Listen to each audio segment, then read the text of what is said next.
J'aimerais demander à ces Ivoiriens-là, c'est quoi le problème?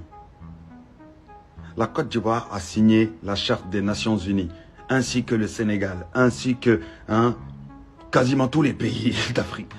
Tous les pays là, au monde ont signé la Charte des Nations Unies. C'est des réfugiés de guerre. Vous êtes dans l'obligation de les accueillir. Je vais vous expliquer. Quand vous venez en Europe, quand vous demandez l'asile, pourquoi vous ne demandez pas l'asile en Russie, en Tchétchénie, en Yougoslavie ou je ne sais pas où là? Pourquoi vous demandez en France? Parce que vous êtes mieux en France. Restez concentrés sur vos élections qui arrivent et restez concentrés sur la sensibilisation de votre jeunesse, sur la débravation de la jeunesse et sur l'éducation. Le pourquoi les Ivoiriens ne veulent pas de cette nouvelle vague d'immigrés libanais en Côte d'Ivoire, c'est parce que nous sommes fatigués. On en a marre. Trop, c'est trop. C'est en Côte d'Ivoire. Tellement nous sommes un pays gentil, nous sommes un pays hospitalier. C'est en Côte d'Ivoire. Un Libanais s'est permis de gifler un policier ivoirien. Si c'est pas parce que vous vous sentez à l'aise, si c'est pas parce qu'il y a un laisser-aller, toi tu peux te permettre de faire ça. Même nous-mêmes Ivoiriens, dans notre propre pays, on ne peut pas faire ça. Est-ce que nous Ivoiriens, on peut se permettre de venir faire ça au Liban? Jamais de la vie. C'est en Côte d'Ivoire qu'un Libanais, il prend une jeune fille à 100 pieds d'eau du 9e étage et puis il la jette. Sans vie. C'est en Côte d'Ivoire, le Libanais fait ça.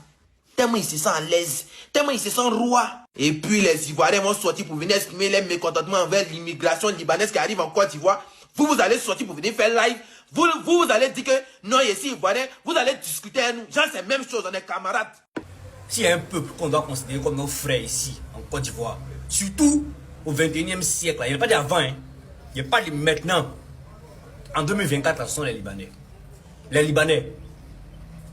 Libanais sont nos frères.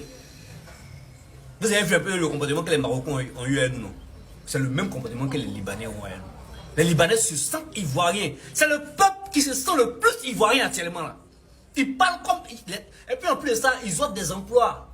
Ils créent des trucs. Si un peuple qu'on doit recevoir sur nos terres ici, même sont les Libanais. Actuellement là, sont les Libanais. Proche là, je vais te montrer ça en image. Laisse-moi...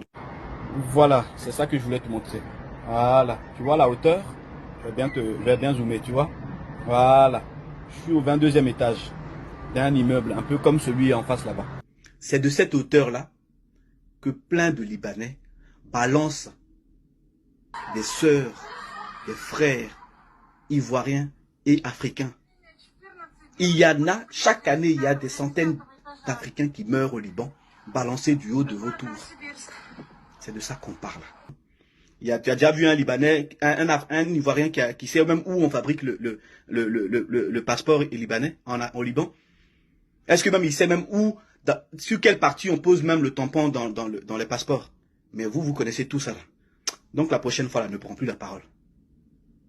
Sinon, famille que tu dis famille là, on risque de te régner très vite.